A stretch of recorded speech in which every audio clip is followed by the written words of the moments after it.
So you know how apparently guys don't settle down with like the woman that they love, but rather the woman that is on their lap at the right time when they choose to settle down, they say. Well, if you want to know when that will be, you have to look at their favorite ex. So the ex that they loved, that like they really felt was like the one that they got away, like the one that actually broke their heart. Is that favorite ex married? Are they about to get married? Because the second that they get married, give it about like 2 months. That's when he's going to choose to settle down and be like, oh my God, like I found the love of my life. No, he didn't. He realized that the favorite ex is out of the market forever, or at least, you know, hopefully. And he's like, it's time to go. Because if favorite ex did it, now I have to do it. Tell me if I'm wrong, but tell me if I'm right. Let me get this straight. She is making a correlation between a man who lost a girl he had fallen hard for, and somehow when she gets married, it means he decides to get married with Miss Runner-Up. What? Bro, what are you talking about, man? Okay, will that mess with a young, unexperienced man's mind? I admit it could affect him, but one thing is him thinking about the one that got away. Another thing is him committing 100% to the next one because the last one got away. I'm gonna admit that it has some merit, but not exactly how this young woman thinks. I believe she isn't right on her timing. I will be honest, a man will get married when he is ready to settle down, but that is different for every man, and his ex saying yes to her next ride on the carousel isn't a good indicator of him getting married. I mean, she is his ex for a reason. Even if it was her leaving and may hurt the guy, he will power through it and accept it. Tell me in the comments if I am wrong. Erroneous! Erroneous! Moving on. What is your craziest story? I took 5 guys in one night. At the same time? Not at the same time. This is the crazy part. They didn't know that I was taking turns on each of them, because I would just be the one that was awake, and then I'd wait for him to fall asleep, and then I'd move on to one of his friends. And I did this with the whole group. Oh my God. In one night, yeah. That is crazy. Yeah. So were you just taking them to a separate room to them, or were you? Yeah. Yeah, well actually, every single guy I did something different, because this, you know, I just wanted to explore, and I was making each guy do something different with me. So which one had the best? Oh my gosh, it was probably the third guy. He was one of my friend's boyfriends, and she has no idea. Really? But he good. Yeah, exactly. Do you think the last guy who would be upset if he found out that you just 4 guys right before him? I mean, yeah, like I was and everything, so he got that was gonna be my next question. You were... Yeah. So the last guy, I don't think he knew because it was dark. He must have just thought I was really... Did any of them? I think the second guy did, yeah. The second guy. But the first guy... Yeah. Girl. Oh boy, this is some wife material if I ever saw any. Where are all the good men at? All of you guys don't put a ring on it because you are all insecure. Ladies, when all of you start saying things like the past doesn't matter, well, this is why the past matters. I'm pretty sure it would have mattered to that second guy. And it would have made a world of a difference for the last guy to know the immediate past. Now, here's the biggest difference between men and women. And ladies, do you know why a woman's past, especially a promiscuous past, matters? How come? Tell me why! Say it! Say it! Because like this video shows, a physically attractive girl can get access to a guy's sour cream pretty easy. How hard would it have been for a guy to get access to 5 tacos in one night under one roof like this fluid receptacle did with the guys?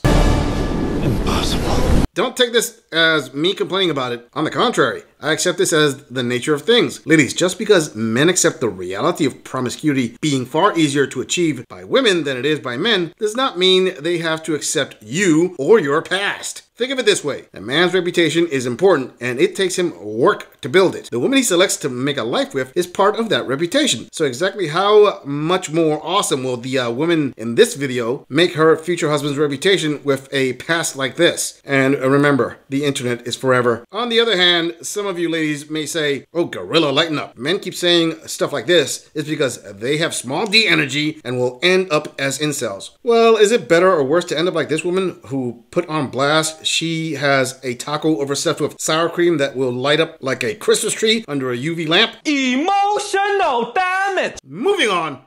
So how can we tell when a guy has mommy issues? Let me get into that. The sun is shining directly on my face, so I'm wearing sunglasses. Originally, I thought I was just gonna do one of my regular format videos, but I'm like, no, we need to make a video about this. A telltale sign is a guy who typically is very clingy. Like, if a guy is really clingy to you really fast, red flag. He'll see you more as like a maternal figure. Like, he'll come to you for advice, not as a regular guy would for a girl that he likes or a girl that he's interested in. He's gonna be like overly emotionally dependent on you to the point where you feel like his mother. In turn, what do you get when you have problems? Nothing. Because when you go to him for your problems, expecting him to return some of that energy back, he's not going to. He's gonna somehow make it about himself. Woohoo! The pot is calling the kettle black with this one. Making everything about themselves. Gee, I wonder who does that. More often in the relationship when they constantly complain about not equally sharing the emotional load. Ladies, please tell all my male viewers in the comments how important it is for men to express their emotions more, talk about their feelings more with women, and how all that toxic masculinity is only going to hurt the relationship. Ho, ho, ho! Fiction can be fun.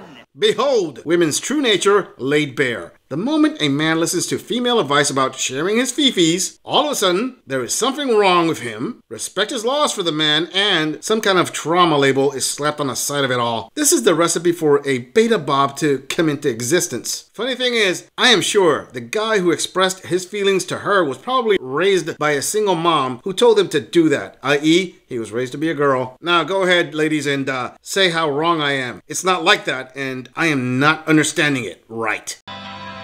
Who hurt you? Who hurt you? You're gonna feel emotionally responsible for them, and you're gonna feel like you almost can't breathe. Let me embellish. You're gonna feel like you can't breathe because you're gonna start holding on to all your emotions because you know you can't go to him. Anytime you have any concerns about the relationship, you know it's automatically gonna be flipped on you, so why even bother? So it's gonna get to the point where you have been bottling up so many things that you turn into an emotionless wreck. Yeah, it's not fun. You don't have to put up with it. Don't feel like you have to stay. Don't feel bad because he has parent issues. Like, don't put the whole burden on yourself because you are not responsible for them. You could lead a horse to water. You know how it goes. Unless they want to change and unless they want to seek help, nothing's gonna change. So just go ahead and leave. Just get ready to march out. Wow, dude. This woman literally just described what 90% of all men go through when they have to be their women's personal therapist for her daily psychological breakdowns, with the need of the toxic man to be her emotional rock to get her through the difficulties of the female fifis roller coaster ride. Ladies, can you at least recognize how much weight is put on your man? No. Yeah, let's not forget, if a guy dares complain like this queen did in this video, he would be labeled as not helping with the emotional load and the famous victim phrase of him being emotionally abusive. And the cherry on top of it all is this queen basically said what the bulk of women think, as in, don't feel you have to stay. Gee, bailing on someone who is in pain and asking for emotional support is only cool if a woman does it. And who are the toxic ones again? You shut your mouth when you're talking to me. Moving on. I was dating a single father, not for long at all, and I think that's where the big problem lied. And then we got married, and I felt so pressured and so rushed. But as a Christian, I was thinking I really should take this leap of faith, because at the time I had nowhere to live, and so I lived with him.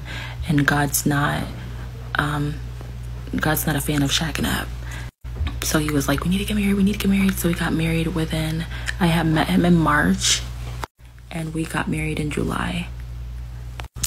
I never saw myself marrying a single father, I actually never even thought about it because I never met any single father before. Everyone I knew, if they were a single parent, it was a mom who was a single mom. He told me that the boy's mom wasn't involved, and I figured that would be okay for me because I'm a pretty territorial person. If this is my family, this is my family. I'll just share a little bit of my experience, and it'll be different based on who you're marrying and their personality type. Another important key to mention is my husband is 19 years older than me.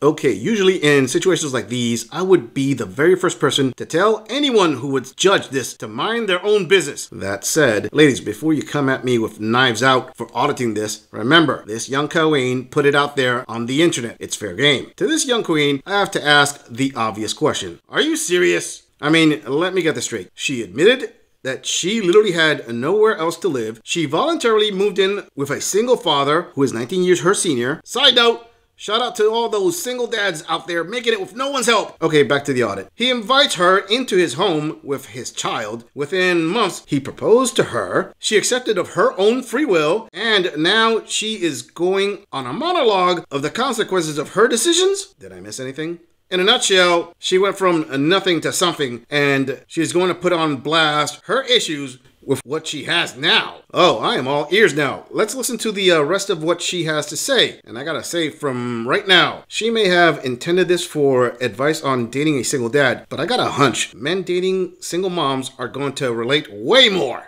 One problem is my husband thinks that he's choosing between me or his son. It's never just like this. It doesn't feel like we're just this happy little family. It's her or him. I spoke to him yesterday. We're going through something weird right now. I don't even know what it is. Maybe it's a separation. And he mentioned that he wants to walk near his son without me getting upset. And it's just weird stuff. I'm not gonna get upset. Let's not even get into that. But anyway, I just don't really like my husband walking 10 feet ahead of me everywhere we go. That's really what it is. Another thing is he's more of he likes to go out as a family all the time, so we don't go out on dates, and we don't have any one-on-one dates. We've done that maybe 5 times, and maybe when we're on vacation sometimes. Well, actually, yeah, maybe when we're on vacation sometimes, but he doesn't believe in one-on-one dates. He just believes in like all family time. All right, I called it. Men dating single moms are going to find this more relatable. Okay, ladies, I think the intelligent approach here is to draw upon some similarities from the typical dating a single mom dynamic in order to get everyone to understand here. First, she said her husband feels like he is choosing between her and his son. Okay, but ironically, she uses an example where he chooses to walk next to his son and she doesn't like her husband to walk too far ahead of her. Now, where have we seen this before? Oh yeah, when single moms always say their kids come first. Not that awesome when that dynamic is reversed, is it? Another thing is very few one-on-one dates and a lot of family dates. Again, where have we seen this before? Oh, that's right. When men dating single moms have to accept the package deal and take care of everyone. One key question for this queen's gripes. Is she paying for everything or is her husband paying for everything? How dare you? Another thing is you have to really share them, of course. Like, you don't have all the time. My husband works a lot on top of the fact that he's a dad. And when we go somewhere, it's because he says like, oh, I want to keep my promise to my son. So it feels like I'm just tagging along with this situation and nothing is about me ever. Like, oh no, my wife wants to go here, we're gonna go here, or me and my wife want to do this. It's never like that. It's like my son wants to do this, we're gonna do this. My son wants to go here, we're gonna, like that type of thing. So I'm just like tagging along for family events. And of course, you know, everything that you do or don't do revolves around the kid's schedule. You are going to deal with the kid's mom popping in and out whenever she pleases. And you're gonna see just how strong that soul tie is between her and your man. Because if you say anything, you're getting your head ripped off. You deal with people thinking that you don't have the child's best interest or that you're selfish and you don't care just because you didn't birth him or her. We are batting 1,000 here. Look, I understand her frustration, and as an adult, you want adult time. You want dates, and you want to be taken to somewhere nice so you can feel appreciated. Hey, man, understand that completely. But let's be 100 here. Her husband is being a father first. And to be honest, if he is paying for everything and maintaining her, which it seems to be the case, well, sweetheart, all this gorilla can say so far is, this sounds like the price you pay for being taken care of. Going on the limited information provided so far, it sounds like she was in a real tough spot and realized that taking the wife role in this family was the top option. Being a wife isn't all about having a fairy tale ending. Nope. Marriage is hard work and sacrifice. Sister, let me say that the gripes I have heard so far are relatively minor, considering in exchange for those things you gave up, you have a home, comfort, and bills are being paid. She said her husband works long hours. That can easily translate to she works minimal hours or is a stay-at-home stepmom. Ladies, this is another example of feels before reels. Yeah, life was clear her being homeless, but her new feels are telling her she deserves better. So it's like you're walking on eggshells around a child. And then, you know, everyone loves their kid very, very much. I don't have a kid. And if you come into a situation like that and you don't have a kid, you know that you're capable. And when you get your own child, you're going to love them like crazy. But that love even takes time. Sometimes even instantly you can love your child once you birth them. But it takes time to really fall in love with someone else's child, especially when they're like 13 and up. You know, it's almost like falling in love with an adult. Especially when they want their dad to be back with their mom, or they're disrespectful, or they're not nice. It's going to take time to really, you know, bond with that child if they have a wall up towards you. But when you come into a situation like that, you're expected to be insanely in love with this kid just because your husband or your boyfriend, whoever is the father of that child, because they are. They expect you to feel exactly the same way. And then my husband kind of gave this vibe that I was coming in between he and his son, which was strange. So it's just a weird feeling. It just feels like you're invading someone's already pre-established life and family. Yahtzee! It takes time to love someone else's child. To the single moms listening out there, if you don't want to hear it from men, then hear it from her. Oh, snap! How many men have said something similar when dating single moms? 165! I mean, let's see. What things do these kids say to the stepdads who are actually paying for everything? Oh, something like, you're not my father, or you can't tell me what to do, or I don't have to listen to you, or my mom loves me more than she will ever love you. Solid burn returned. Well, what can men say other than welcome to the club? And you are kind of preaching to the choir here, princess. Now, this isn't coming from a space of talking down to her. I'm sure the bulk of my male viewers would probably have the you don't say attitude. Ladies, you just have to search up videos of men's stories about dating single moms, and you will find decades of archived first-hand experiences saying the same thing. The only difference here is you have a horde of female dating coaches glazing over all this BS, telling you single mommies you deserve better because of, reasons? I'm just saying, if you enjoy this audit, click on the video in the end screen for more content. If you would like to support the channel, please follow the link in the description to donate to our beer fund, or like, subscribe, and share this video on other social media platforms. If you agree or disagree with anything about this audit, please let us know in the comments. I'm going to leave this audit right here. I'll see all of you in the next episode.